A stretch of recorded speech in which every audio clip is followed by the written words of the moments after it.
the vendors and everybody made it to the temple of Aset. As temple of Aset is called today the temple of Isis, and beautiful as Isis is the time of Ra. Now keep in mind that this temple, although it's on Angelica Island, although it's still called the Island of Philae, it was restructured as we have been talking about and rebuilt on this temple right here.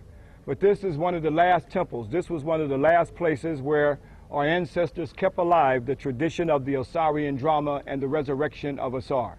But as the Byzantine Romans took over, as we know that Theodosius, and we also know that in the 4th century AD and Justinian in the 6th century AD, they did everything to try to chisel out the Madonna and Child. They tried to chisel out the spiritual stories that were told as our ancestors wrote them on the books in stone. But as we see that these stories were told, we can see it was incorporated into the Western version of Christianity as the Madonna and Child. When the Ptolemies took over, like Ptolemy, where he called himself the new Dionysus, literally means the new Osiris, okay? So they were literally copying every concept directly from the Kemetic Nile Valley civilization spirituality. And as I talked about the Doric, I talked about the Corinthian, I talked also about the various columns that our ancestors had, the Tuscan and the Corinthian and so forth. You can see all those columns as you look down here. You see the Western architecture was taken from here. So if you were to go to the Parthenon and see these architectural structures, where did it originate from? It originated right here. Now the island behind you is Bigger Island. When we were at Abydos, and being at Abydos, we talked about how that's where Asar's head was buried, right? That we called Abtu, because his body was cut up by his evil brother named Set, and cut up into 14 pieces and thrown into the river Nile. So his body was spread throughout the land, so all over Kemet, a piece of his body. This is significant for us, because there's a connection to us, as I talked to some of you about Abydos. As we see Asar's body was cut up in different pieces, we as an African people were cut up. We were taken from the African continent and spread throughout the world. As we are on this Kemet New Know Thyself educational tour, some of us come from Canada, is that right? Canada's in the house? All right, well, speak up, Holly.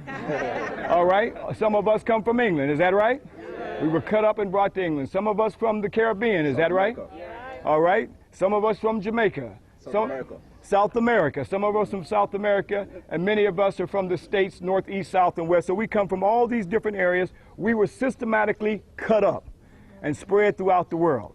And then not only that, our identity was taken away, so we didn't see ourselves as Africans anymore. We only saw ourselves as either Americans or Jamaicans or from the British or so forth, or from the Canadians and so forth. But at the same time, when the French, when they took a part of Africa, did they change their names? They called it French West Africa. So they still kept with their identity to show the global power of their white supremacy by keeping the identity of their name. Now, what would happen if African people kept our nationalistic and our identity together, no matter where we are, whether we be in England, whether we be in Jamaica, whether we be in Canada, whether we be in South America, whether we be in America? Imagine if we all kept it under that African power.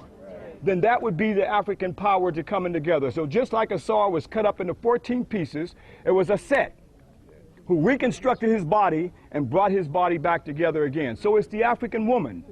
The womb of the African woman is going to bring us back together and resurrect us as a people. That's why systematically, okay, the Ashkenazis who control the networks make sure that the young people call her bees to desecrate the sacred womb. Whereas if we knew the sacred womb, we would bow down to that womb, knowing that that is the salvation and the resurrection of African people. When you get up into the relief, you're going to see a set.